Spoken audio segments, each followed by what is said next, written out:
Hey guys! Whoa, my hair is like all over the place. Thank you for coming to this week's author chat. Today we have author Brenda Drake of Annalise Rising. Is it Annalise? It is Annalise, right? Yes, Awesome. you got it right. Pronounce things correctly. Yeah. You can actually win two different paperback copies of this title. I don't think this one, however, is not signed, but it does come with. Let's see, there's a sticker in here. I'm not sure if that came in your copy that you sent or this one. And then there's also a bookmark in here from another book. Okay. Huh. Well, that's probably, I don't know. That might be from Oh, the publisher.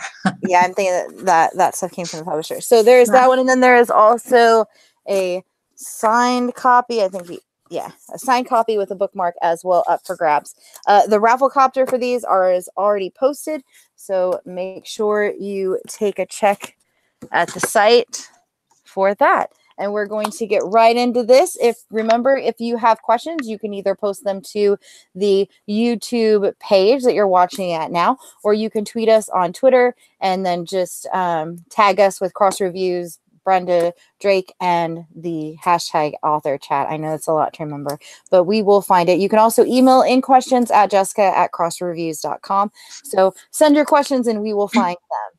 And now, without further ado, here is author Brenda Drake. Thank you so much for coming on. Thank you for having me. Hi, everybody. All right, so our first question, of course, is the one we always start out with, is tell us a little about you and your books. Oh, okay. Well, I'm Brenda Drake, and I'm a young adult author, and I write fantasy. I've written the Library Jumper series, the Fated series, Thunderstruck, and now my newest release is Annalise Rising. I'm also the founder of Pitch Wars, which is a contest, or well, it's a mentorship for writers, and the Twitter pitch parties that are on the hashtag PitMad.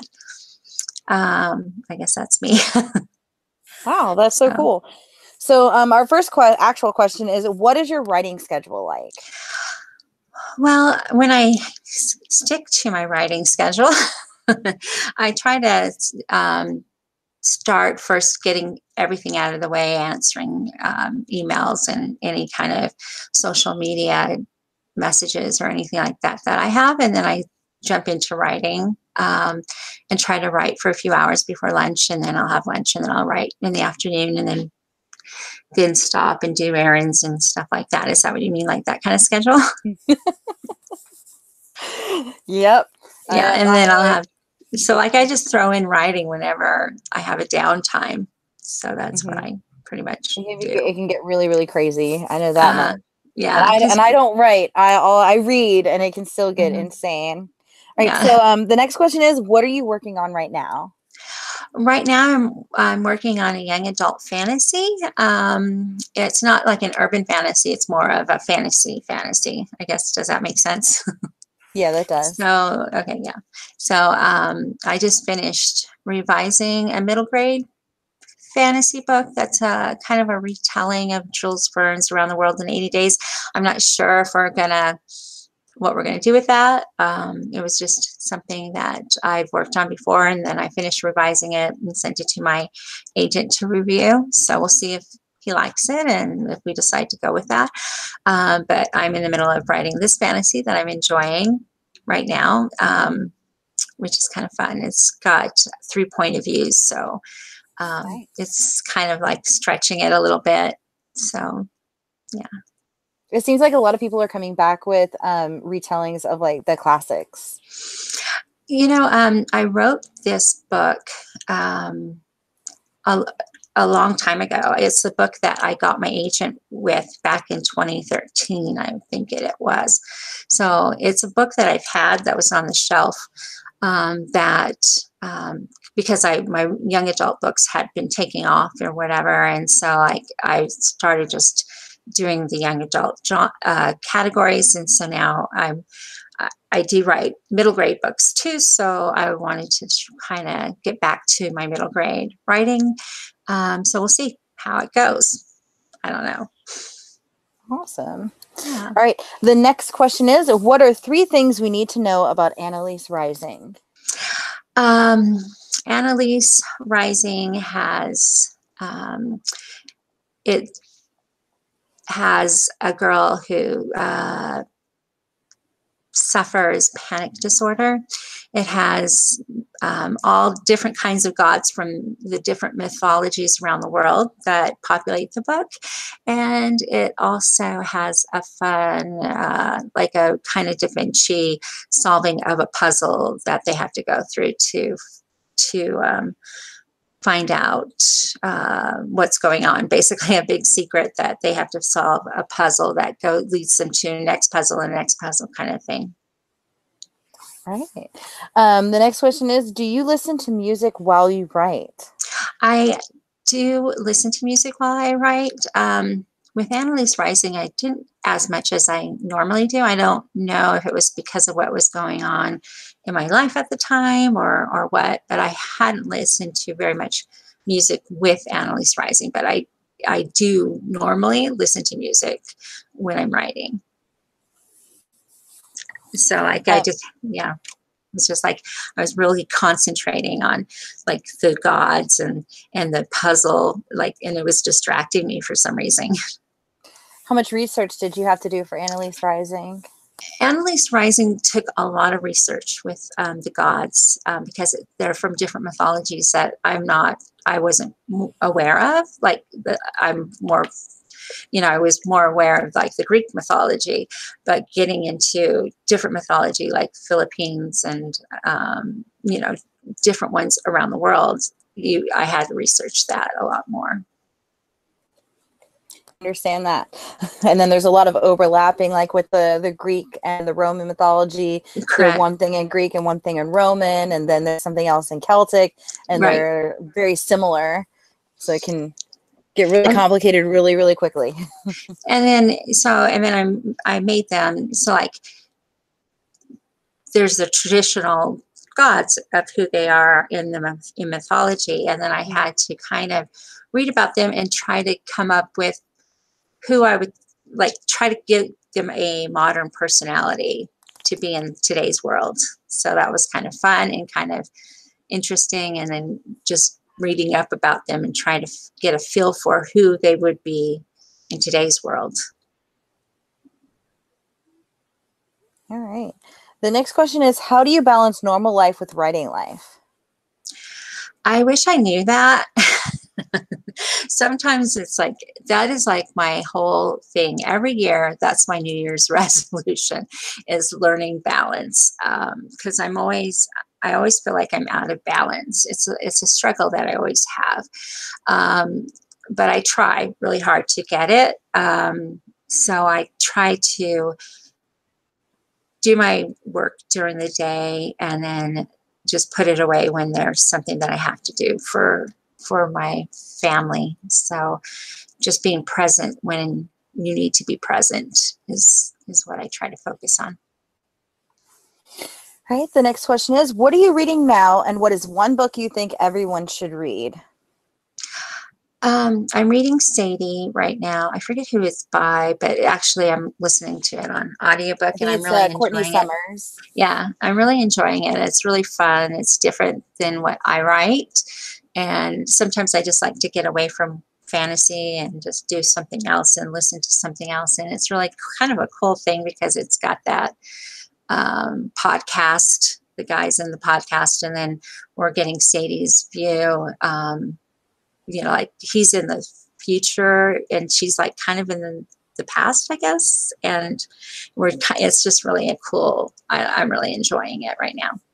And what was the other question? What is one book you recommend to everybody that you think everybody should read?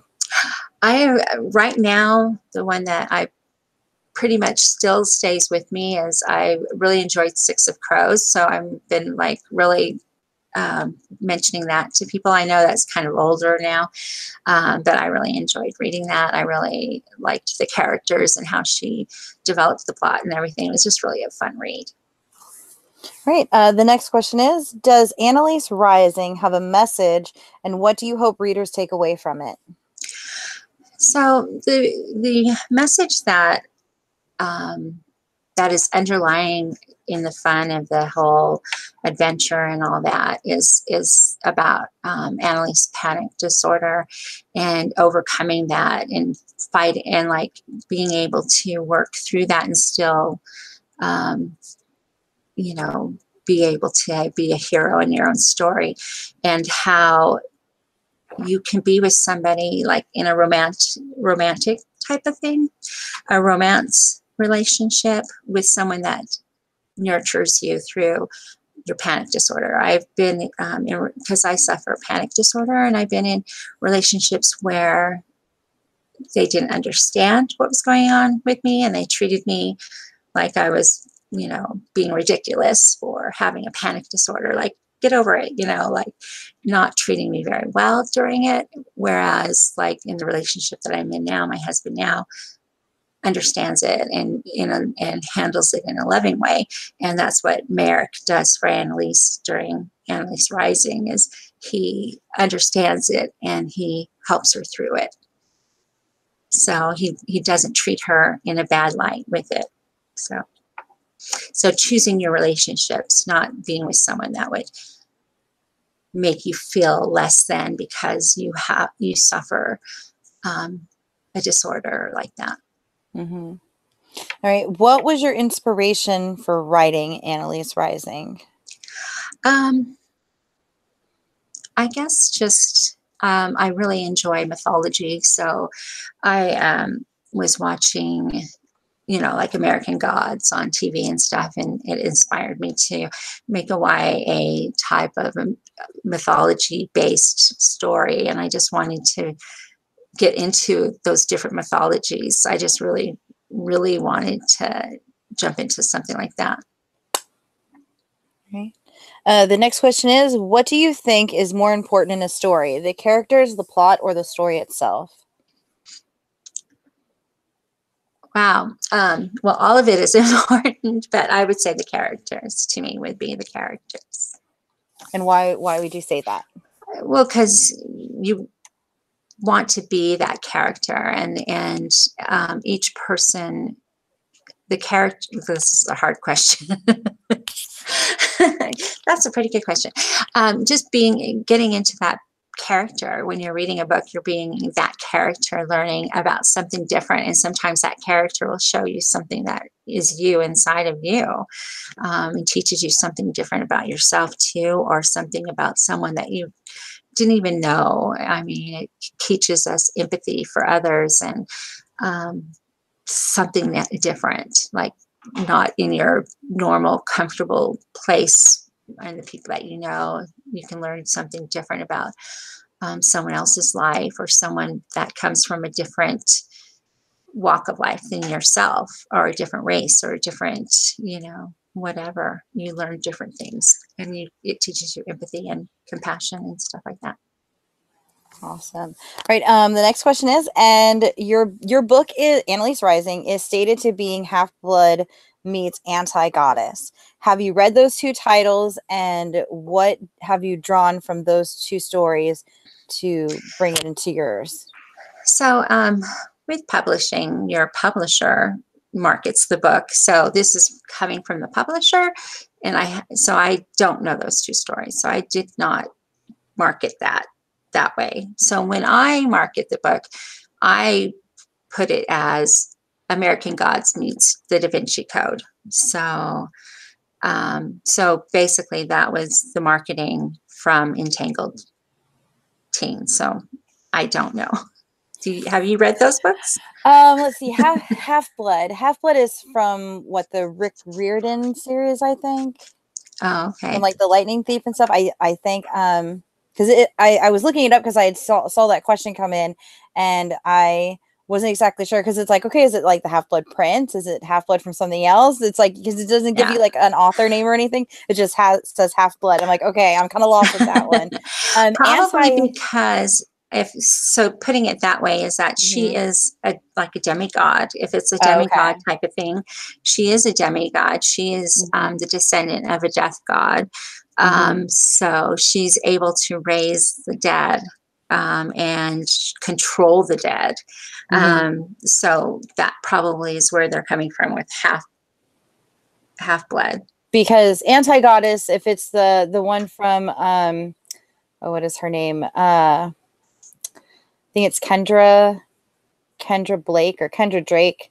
Too many authors with the list, very similar names. But she wrote it's the Anti-Goddess series, and then she also wrote Three Dark Crowns and all of those. Oh, okay. Her name is just completely gone from my mind, and I love that story. And that one deals with the gods and goddesses, and they're all dying out. So okay, so that would be like in Annalise Rising, is the gods have lost their powers. yeah, so And so they're trying to get their powers back, and there's this talisman that they had that has been broken up, that they're trying to get all the pieces together to regain their powers. So that's probably why that sounds mentioned exactly those two together. That's pretty good. Now I'm gonna have to read both of those. I haven't read the like the Lightning Thief and those because he starts out in those, he's like 12, and I'm hit and miss on middle grade, but the Anti-Goddess series is phenomenal. It is so good. I actually need to read book 3. Those are so good. Okay, well, I'm up for reading those too. Thank you. It's always good to, I don't know how they come up with the things, but that's what the marketing does for publishing. So. Right. And our last question so far today is, if you could write a book with another author, who would it be and what would you write? Oh, wow. That's interesting. Okay, so I would want to write a book with Neil Gaiman, and it would definitely have to be with, oh wow, something with graveyards and gods, because I love his graveyard books, and I don't know, I would want to write something with Neil Gaiman, definitely. But it would have to be a fantasy, definitely. And there have to be gods, and there have to be graveyards, and then there have to be something like Coraline, just all mixed in. Mix all the creepy dark things together and come out with one bang of a story. Dark and All right. So that is all of the questions we have for you today. Oh, well, let's see. No, oh, nope. I think somebody sent another one. Okay, this is actually a question that somebody asked last week, and I guess they want to ask it as you as well, since you deal with fantasy. If you could choose a fairy tale to rewrite, which one would you choose and why? Fairy tale to rewrite. Probably, I would probably pick Rumpelstiltskin, I would think, because I would want to write something more dark. Because everything else seems too fluffy for me. But I would, and it's not something that people do as often, I guess. So maybe that one, I would want to do that one, because I think it would be fun to kind of try to come up with a more, like a different spin on that one with Rumpelstiltskin, and make him more of a person, more, bigger, out of bigger life, like scarier, even scarier than what he is in the fairy tale, I think. Ooh, right? That sounds interesting. Yeah. Now I'm going to have to write that. Right. Right. Well, thank you so much for coming on today. Is there anything else that you would like to share with your fans? Not that I can think of. Thank you for having me. Thank you so much. All right. Let me switch over to my camera here. Thank you guys for watching. Of course, this will be on here forever. You guys can enter the giveaway. It is on the site now. Please make sure to join us next week for Author Chat. It is actually going to be in the start of the week versus the end of the week. The next Author Chat, it will actually be on the 12th, which is a Tuesday. Like fishing around for my photos here, and we will be chatting it up with Sarah Porter, author of the new release Never Contented Things. I think this is out on the 15th. This looks, if you haven't seen this looks so creepy, and I'm actually getting ready to read this one today because it just came yesterday. And it says, be wary of Never Contented Things. So she is also the author of Bassett in the Night from 14, and I'm excited, and she will be joining us March 12th at 3 p.m. So make sure to set your clocks and to join us then. And thank you guys so much for watching. Bye.